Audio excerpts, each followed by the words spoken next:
Close your eyes for a moment. I want you to imagine two people. Not strangers, not characters from a book.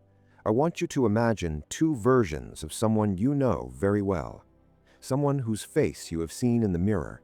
Someone whose voice plays back in your head when the world goes quiet.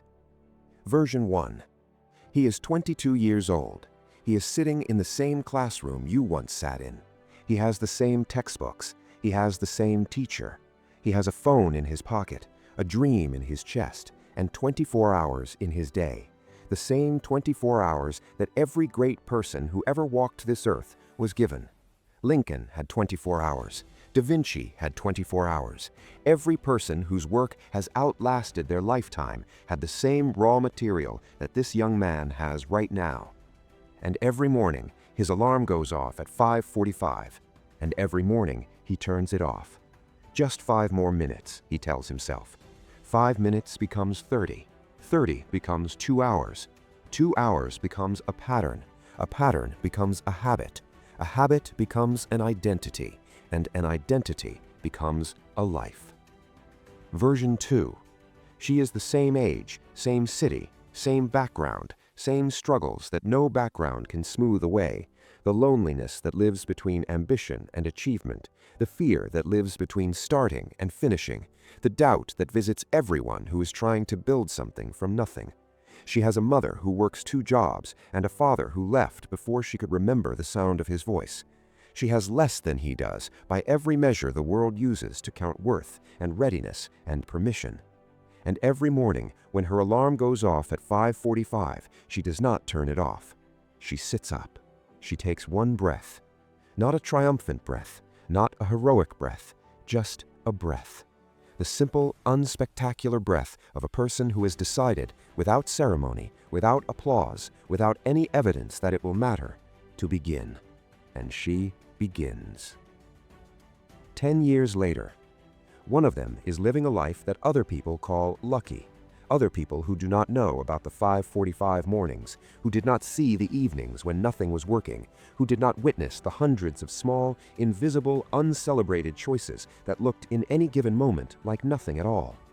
One of them is watching that life from a distance, through a screen, pressing like on photographs that feel like a quiet knife in the chest.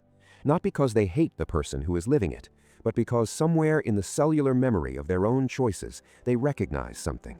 A road they once stood at the beginning of, a direction they once almost turned toward. And here is the truth that neither luck, nor talent, nor circumstance can fully explain. The only difference between the two lives was the quality of the choices made in the moments that felt too small to matter. This is a video about those moments. This is a video about pain.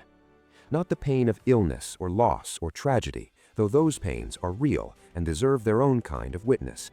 This is the video about the ordinary pain that visits every person who is trying to build something, and the choice available every single morning about which kind of pain you will agree to carry.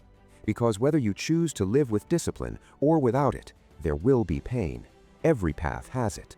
There is no version of this life that comes without discomfort, without resistance, without the specific ache of wanting more than you currently have. The only question, the only real question any of us ever faces is which pain we are willing to carry. The pain of waking up early, or the pain of waking up too late. The pain of working when you are tired, when the result is invisible, when no one is watching and nothing seems to be happening. Or the pain of regretting that you never tried. The specific, irreversible pain of knowing you have the talent and the time and the chance and you chose comfort instead. The pain of the hard conversation, or the pain of the relationship that quietly deteriorated because the conversation never happened. The pain of discipline, or the pain of regret. One of these pains builds you, even as it costs you. The other hollows you out, even as it protects you in the short term from the discomfort of effort. And today, for the next 60 minutes, we are going to walk through both of them, every room, every corner, every shadow, and every unexpected brightness, until you can never look at an ordinary morning the same way again. Chapter 2. The Weight You Carry. I want to begin with regret because most people misunderstand it.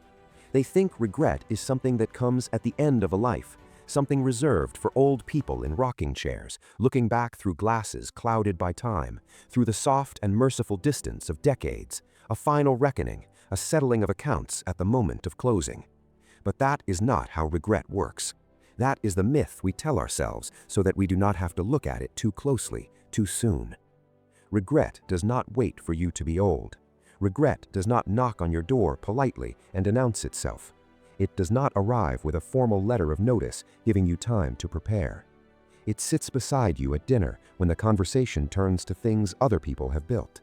It watches you scroll through the phone at midnight when the room is dark and the notifications are a poor substitute for meaning. It is present in the silence between your words when someone asks you how you're really doing and you say, "Fine," when what you mean is something that doesn't have a clean word in any language. Regret is not a conclusion, it is a companion, and the longer you invite it in, the more comfortable it becomes. Let me describe a moment you may already know. It's 2 in the morning. The house is quiet. Everyone you love is asleep, their breathing soft and untroubled in the dark of their own rooms. And you are lying on your back in the particular quality of wakefulness that 2 in the morning carries. Not quite as daytime thinking, not quite dreaming. Your mind, uninvited and unbothered by your preference for sleep, begins to play a different version of your life. Not your nightmares, your possibilities.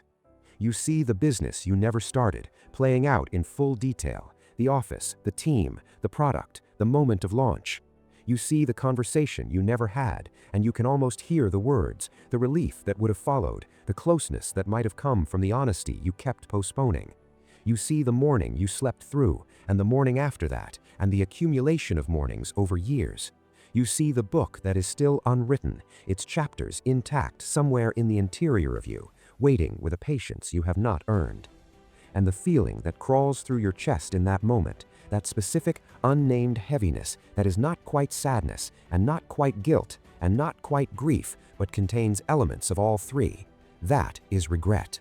And it is not dramatic. It is not loud. It does not announce itself with thunder or lightning or the clear narrative of a tragedy. It is quiet. It is the quietest pain there is. And that quietness is precisely what makes it so dangerous. The philosopher Pascal, writing in the 17th century, observed that all of humankind's problems stem from one thing, the inability to sit quietly in a room alone. Because when we sit in silence, real silence, without screens or sound or the blessed distraction of other people's problems, our unlived lives begin to speak.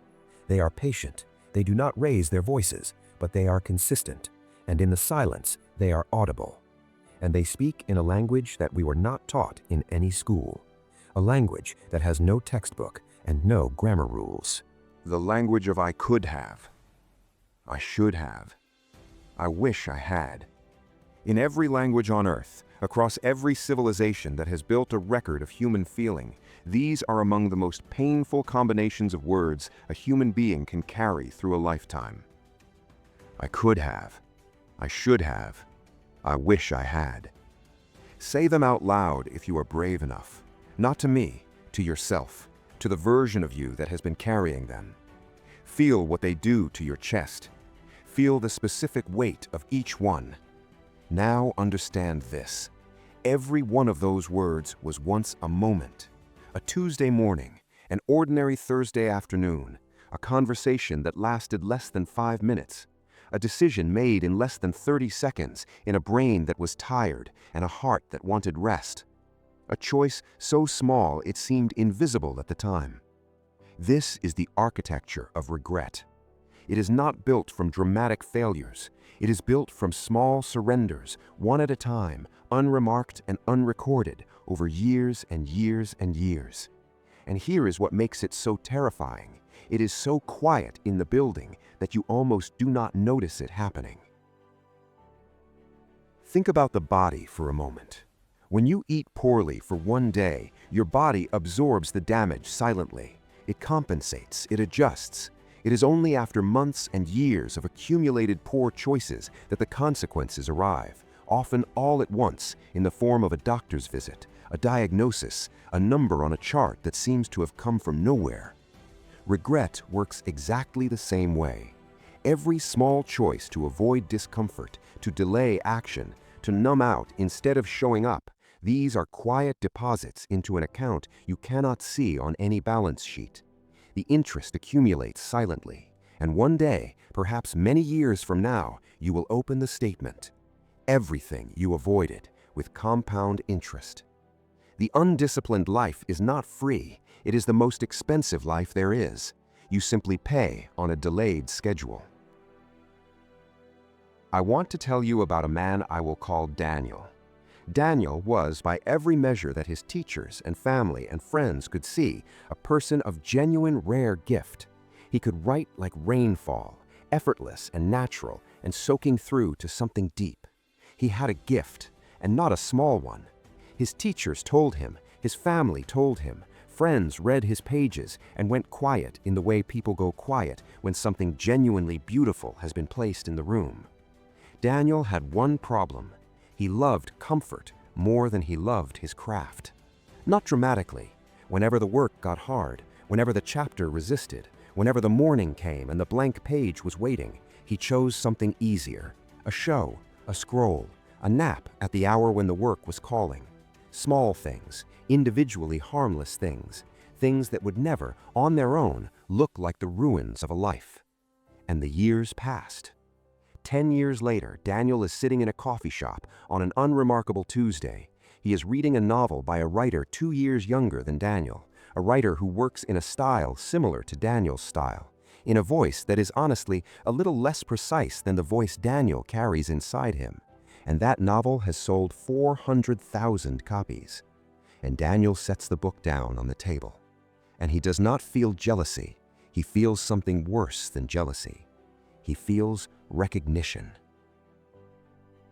Recognition is the cruelest form of regret, because it does not say you could not have done this. It says you could have. You had what was needed. You just did not.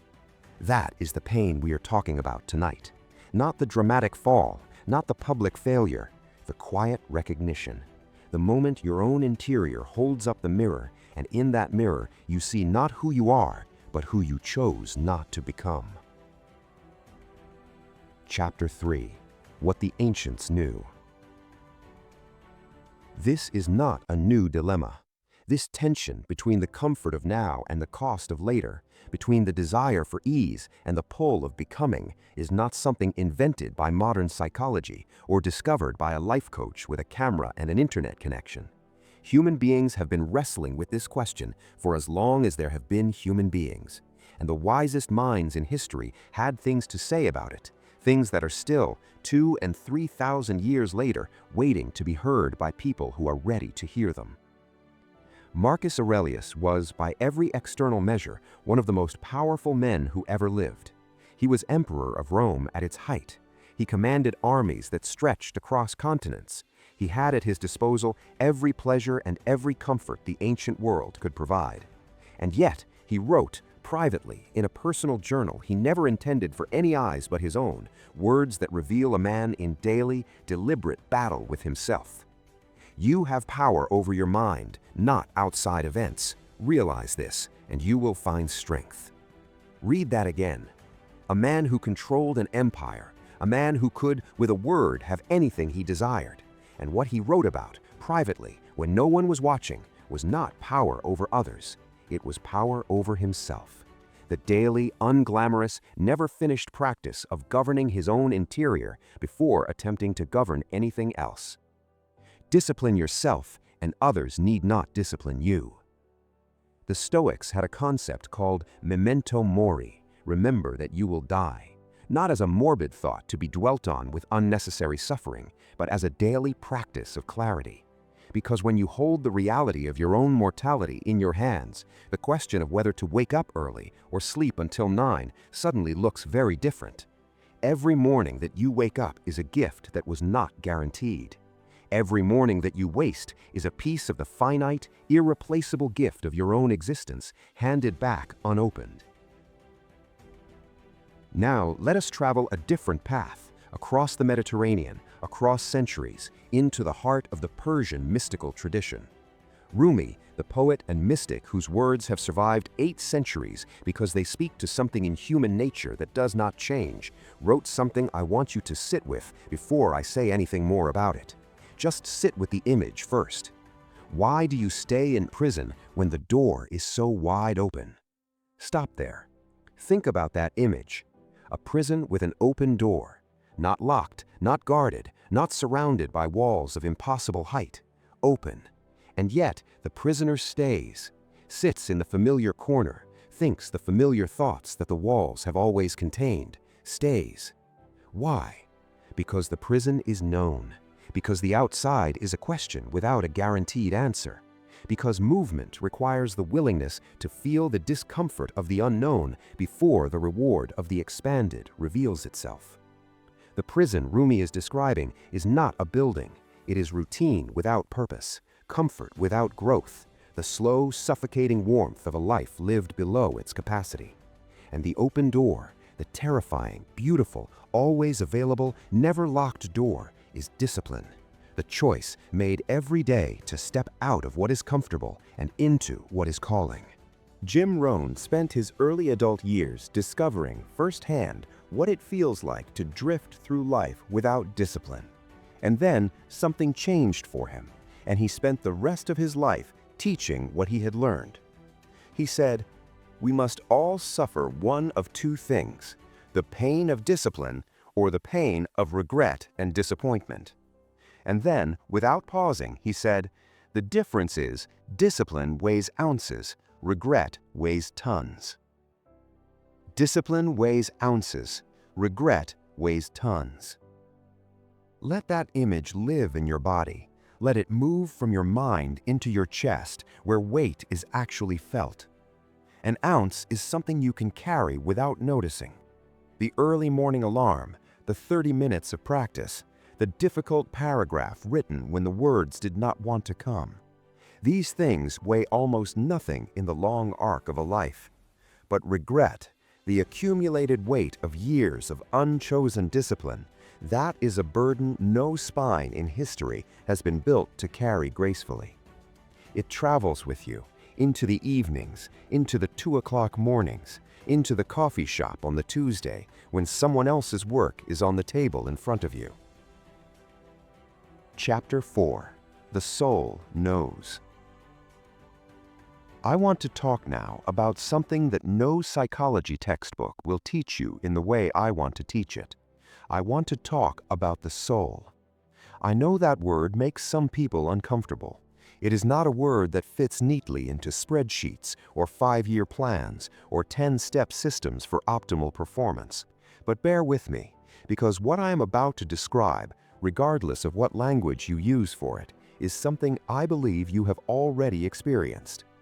There is a part of you that already knows, not the part that makes excuses, not the voice that negotiates and justifies and rationalizes the choices you have made, not that voice, the other one, the quiet one, the one that does not argue, the one that is never fully asleep, even when you wish it were. That voice already knows exactly what you are avoiding. It knows what you're capable of. It knows the distance between who you are being right now and who you have it within you to become. Every time you choose comfort over calling, every time you turn away from the work that matters, the conversation that needs to happen, the discipline that is waiting for you, you create a fracture. Not a visible one, not one that registers immediately in your mood or your bank account, but a fracture between who you are and who you know you could be. And every fracture costs something. Every time you betray your own potential, you pay a price that no currency can measure. Across every spiritual tradition that has endured the test of centuries, the Islamic, the Christian, the Buddhist, the same teaching appears in different clothes, in different language, pointing towards the same territory. The comfortable path and the meaningful path are rarely the same path. Let me ask you something. Answer it honestly, not to me, but to yourself. When was the last time you did something that your soul approved of? Not something that felt good in the moment in the way that comfort feels good. Something that when you finished it and sat in the quiet afterward, your whole interior being went still, in the way that things go still after something true has been said, after something real has been done. That stillness is the sound of your deepest self in agreement with your choices. And if you cannot remember the last time you felt it, that's information worth sitting with. Because discipline, real discipline, rooted not in fear of failure, but in love of becoming, creates that stillness. It aligns the action with the soul. And when action and soul are aligned, even the difficult becomes not easy, but right, carried with a different quality of intention.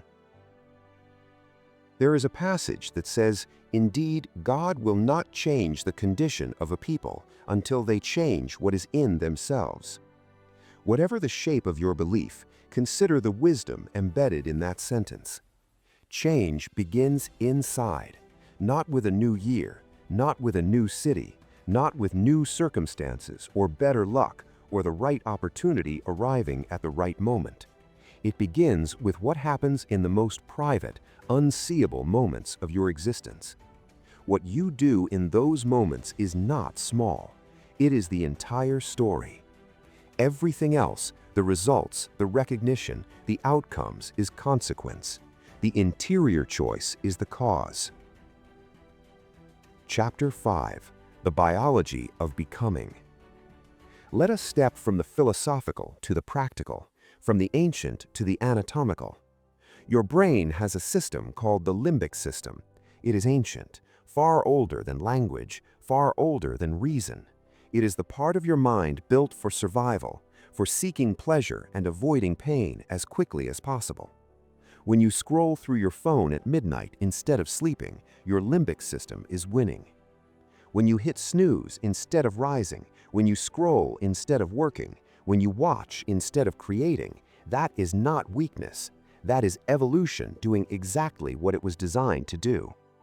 But evolution was not designed for the 21st century. Evolution was not designed for a world where the greatest threats to a meaningful life are not predators or starvation, but distraction and purposelessness. And this is where the science becomes liberating. Successful people are not people who feel less desire for comfort. They are people who have trained themselves through deliberate practice and consistent choice to delay it. In the 1960s, a Stanford researcher named Walter Mischel sat young children in a room with a single marshmallow. He told them, "You can eat this marshmallow right now if you choose, or you can wait 15 minutes.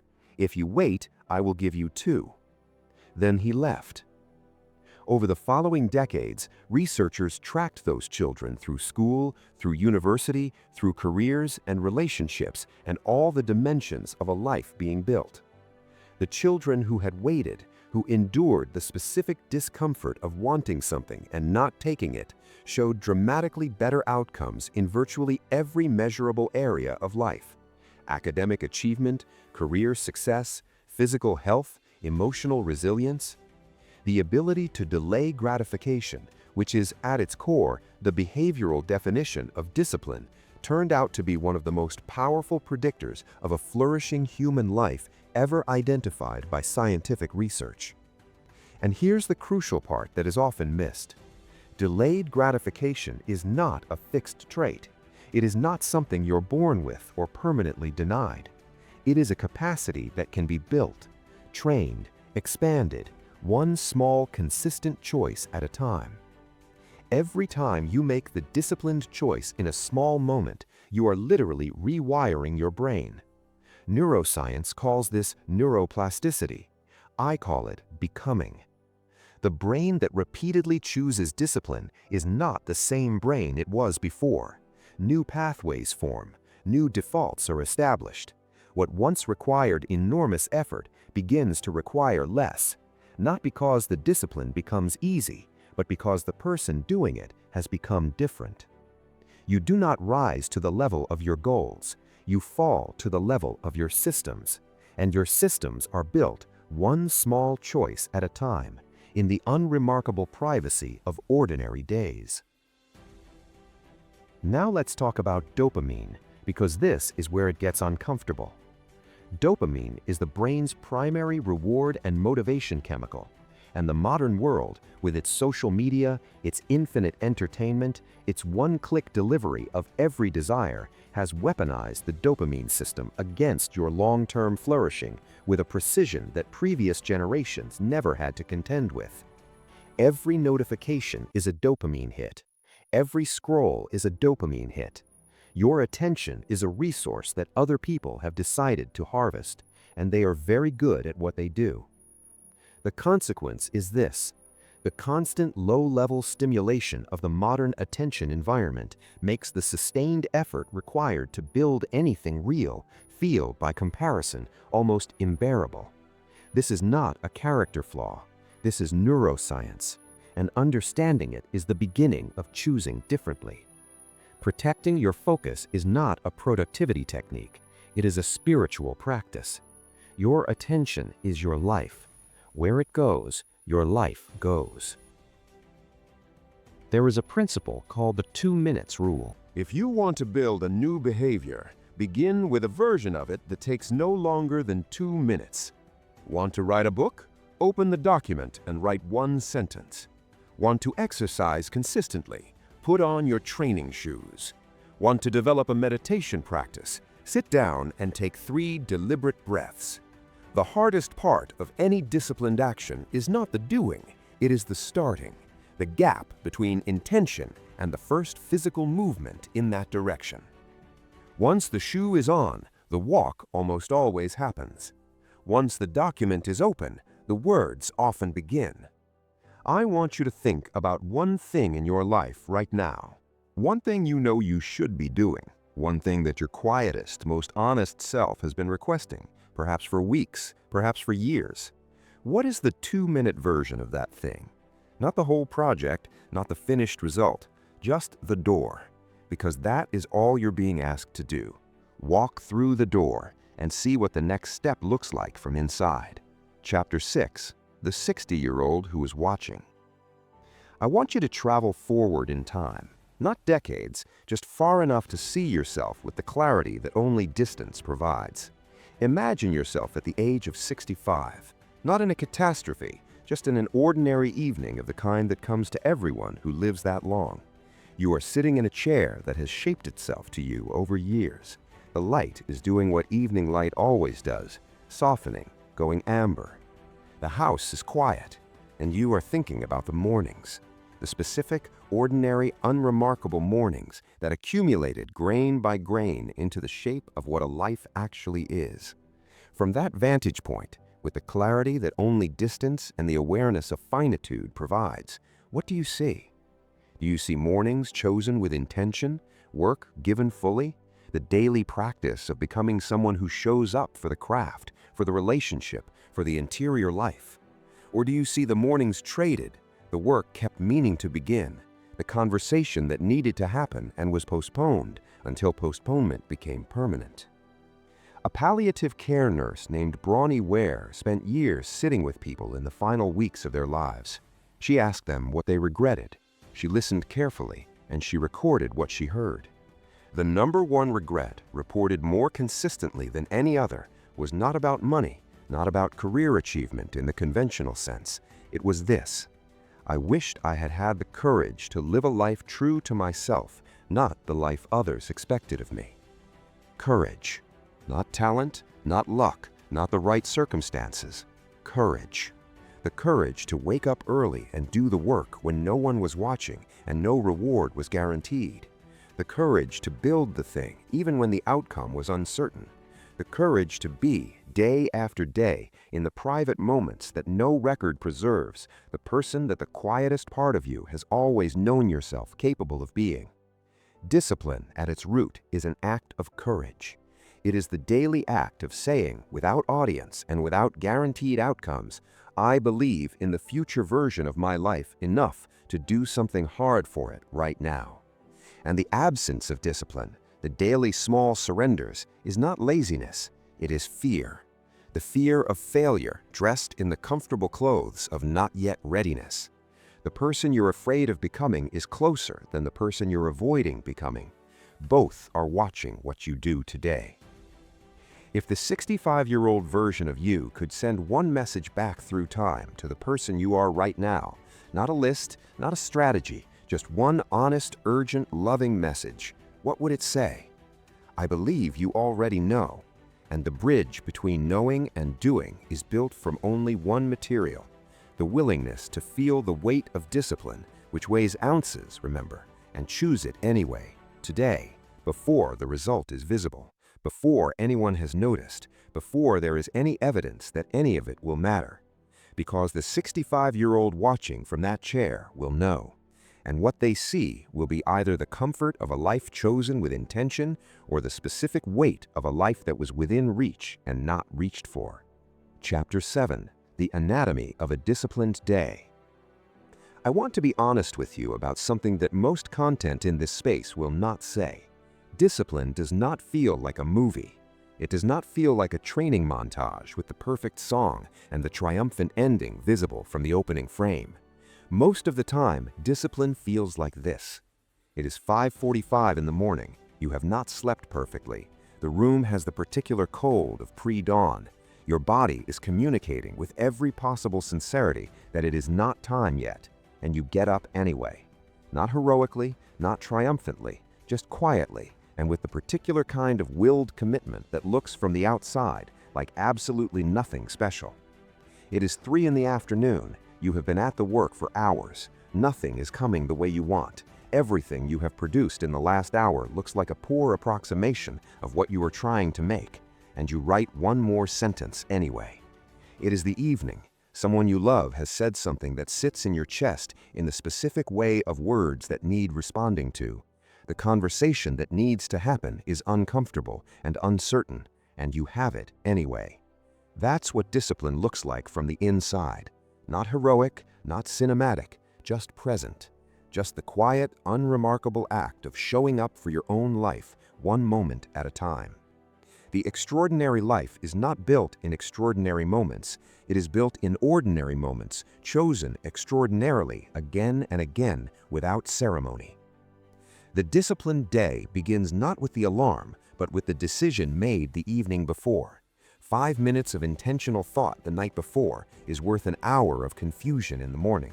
Then the morning itself, just a space, 15 minutes, perhaps 30, between waking and the noise of the world, where the question you ask yourself is not what do I have to do today, but something more useful. What matters most today? Am I moving towards it or away from it? Then the work, the actual, unglamorous, resisting work of building whatever you are here to build.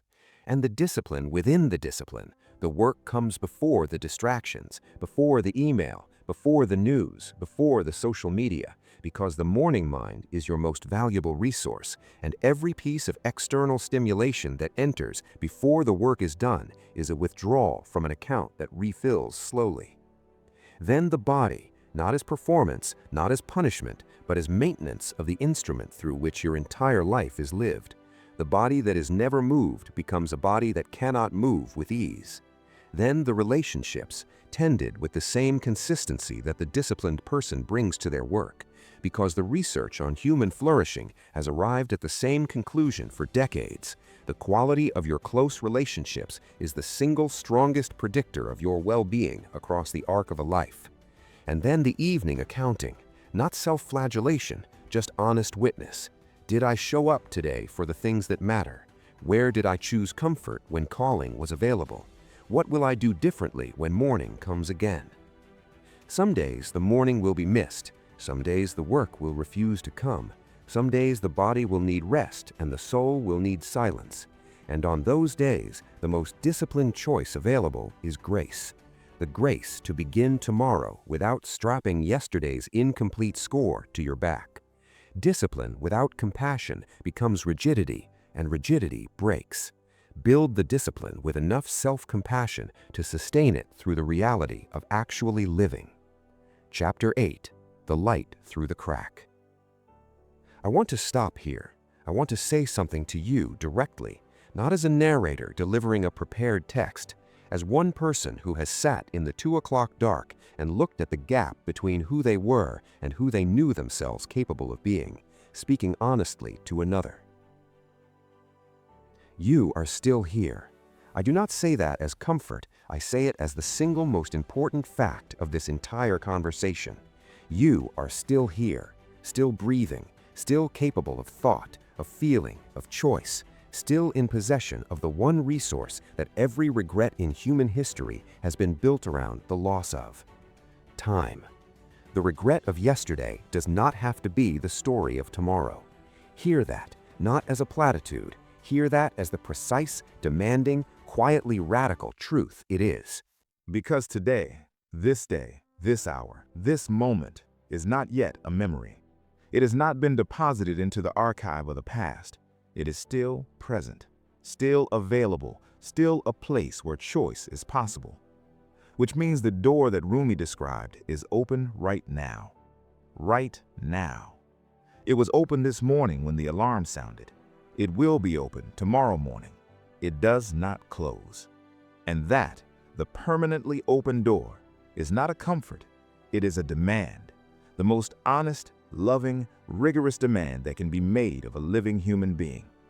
Because it means there is no final excuse. It means the story is still being written. It means the choice is still yours to make.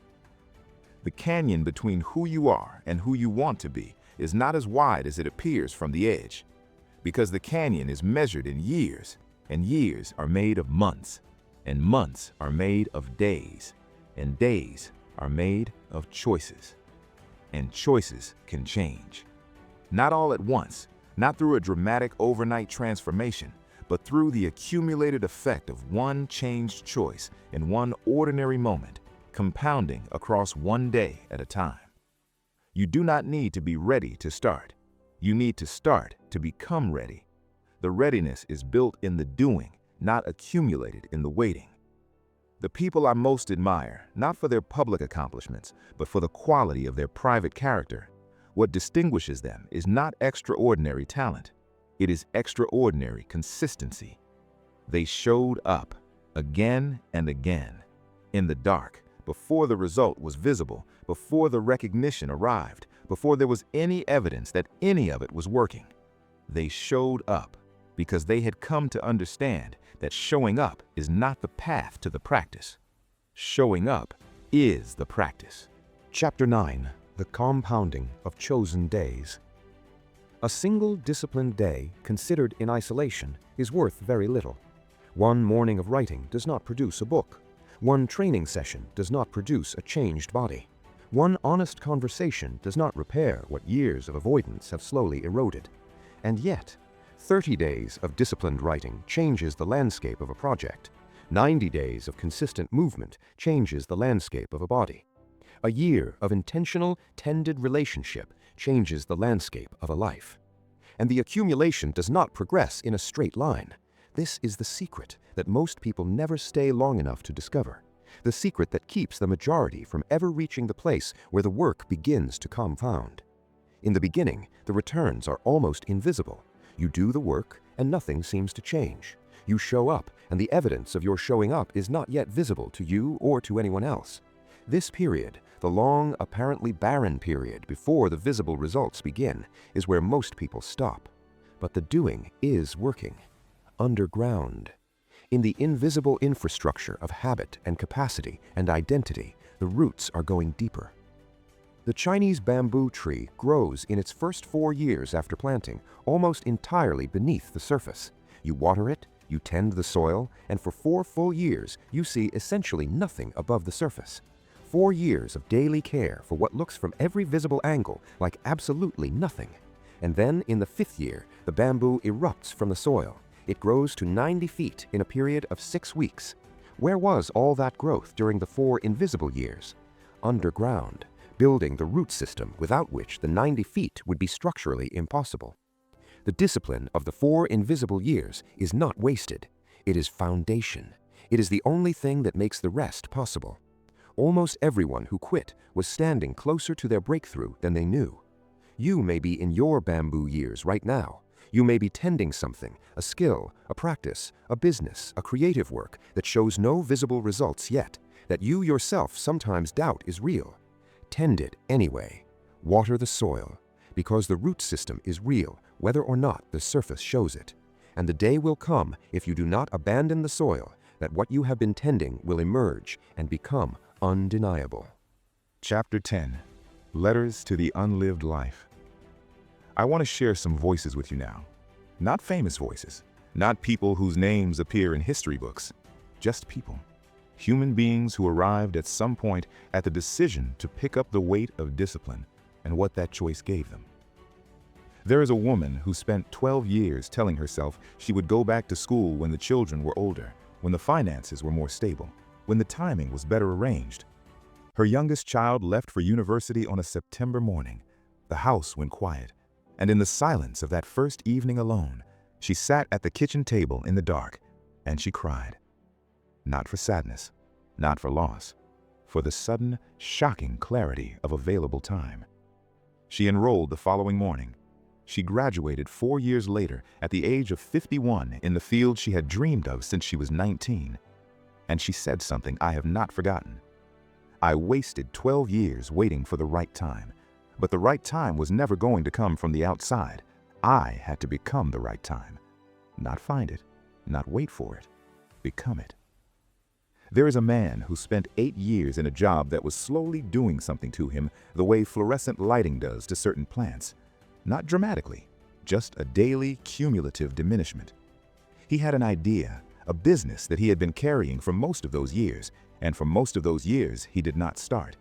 Because the salary was real, because failure was possible, and the thought of it was louder than the thought of the dream. And then one ordinary Tuesday, not a Tuesday with any particular reason to be the Tuesday, he opened a document on his computer and wrote 1 page, and then he saved it and closed it and went to bed. The next morning, he opened it again. The morning after that, the same. 64 mornings after that, he had the beginning of something. 18 months after that, he left the job. Not in a dramatic exit, just quietly, with the particular calm of a person who knows what they are moving toward. He said, I did not conquer my fear. I just kept choosing the work until the fear became less interesting than the building. Less interesting than the building. That is the honest account of what discipline does to fear over time. Not eliminate it, but gradually, through the accumulated evidence of showing up, render it less compelling than the alternative. And then there is the feeling closest to us all, because it does not belong to one person. It is the feeling that lives at some level in almost every person who has ever sat in the honest dark of a late-night accounting. The feeling of recognition. The quiet, specific recognition of encountering in someone else's work, in someone else's life, something that you know with the certainty of the interior you were also capable of. Not the same thing, not an identical life, but something of that quality, something reached for with that kind of consistency and courage. And the feeling is not jealousy, though jealousy is easier to name and easier to dismiss. It is recognition. And recognition carries a message that jealousy does not. You had what was needed, you just made different choices. That message, received fully, is one of the most uncomfortable things a human being can experience. It is also one of the most useful, because it removes every comfortable explanation, every external factor, every version of the story in which the outcome was determined by something other than the choices available to you. And in removing those explanations, it leaves something very clean behind. The truth. And the truth, faced fully, is the only thing that actually changes anything. I want to talk about failure. Not in the way that motivational content typically treats failure, as a stepping stone, as the necessary material from which success is polished. All of that is true, and none of it is the whole truth. The whole truth is that failure hurts.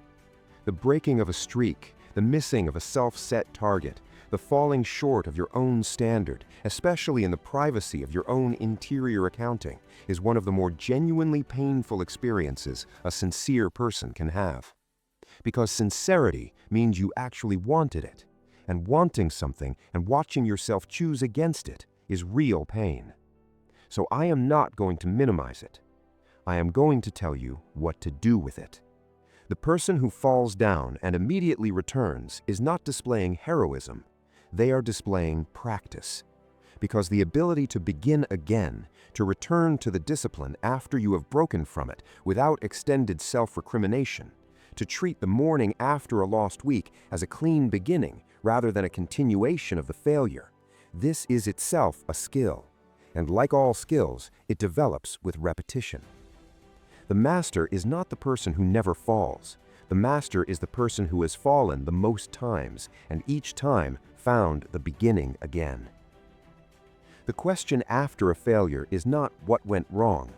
The first question, the one that matters most for what happens next, is what is the smallest next step forward?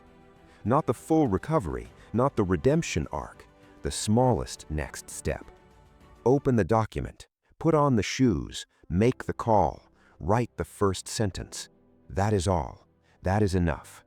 Because the smallest next step is the proof delivered through action to your own nervous system that you are the kind of person who begins again.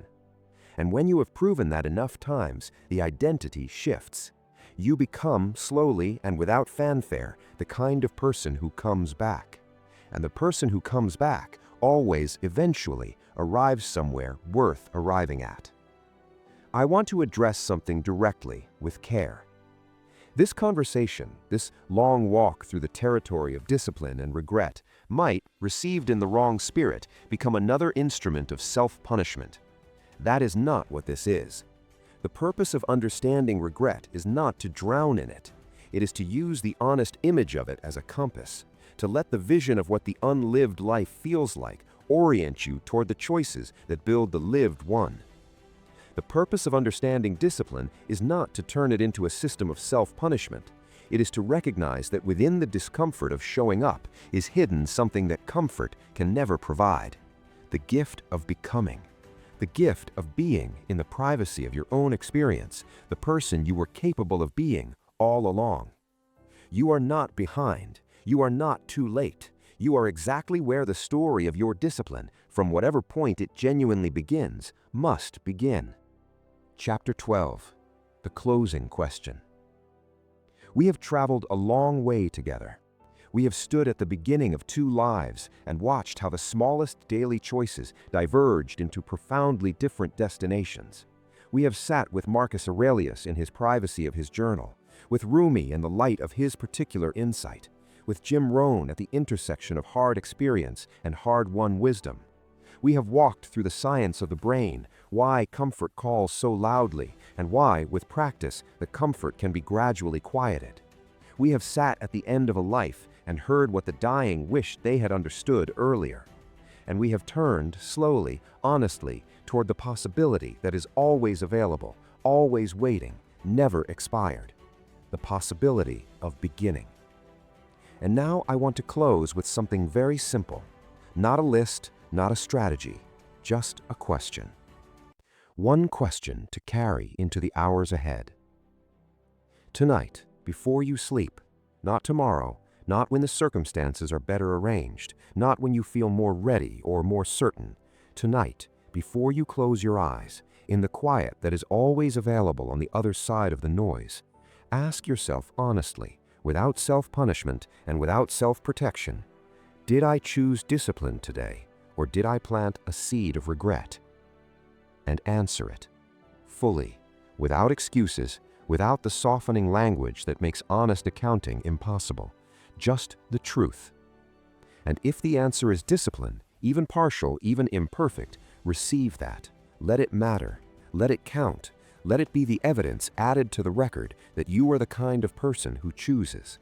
And if the answer is that today was another day of comfort chosen over calling, let that answer sit in your chest for a moment, not in punishment, in the honest, generous, useful discomfort of information, because information, received without defensiveness, is the beginning of change. The door is open. It was open this morning. It will be open tomorrow morning. It has never been locked. It will never be locked. The only thing between you and walking through it is the willingness to feel the weight of discipline, which weighs ounces, remember, always ounces, and to choose it anyway. Marcus Aurelius wrote 3 words that have outlasted his empire, his name, and the world he ruled. Confine yourself to the present. Not to the regret of the past is not available for revision. Not to the anxiety of the future is not yet available to inhabit. To the present, to this moment, to this breath, to this choice. Right now, in the hours after this ends, there is something waiting for you. A page that needs words placed on it by your specific, irreplaceable hand. A body that is asking for movement. A relationship that is asking for the honesty that makes closeness possible. A dream, your particular dream, the one that arrived in you through your particular experience and your particular gifts, that is asking for one small, imperfect beginning step.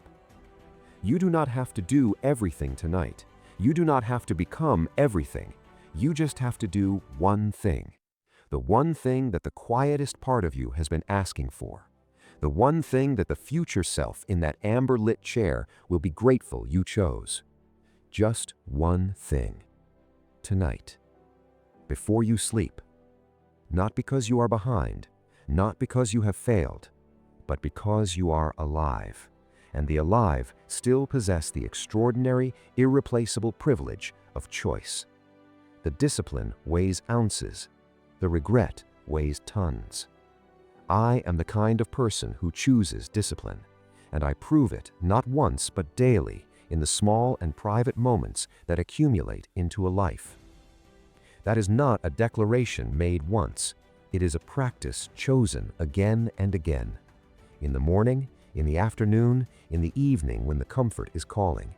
In the moments that feel too small to matter, which, as we have traveled together today, are the only moments that actually do. You already know which pain you want to carry. You have always known. And the knowing, the honest, clear, undeflectable knowing, means the answer is not hidden from you. The path has been visible. The door has been open. The choice has been, in every ordinary moment, fully available. What changes today is not the availability of the path. What changes is whether you walk it. Just walk it. With whatever quality of commitment is available to you right now, in whatever condition you are in, from wherever you are starting. The discipline weighs ounces. The regret weighs tons. Choose wisely. Start now.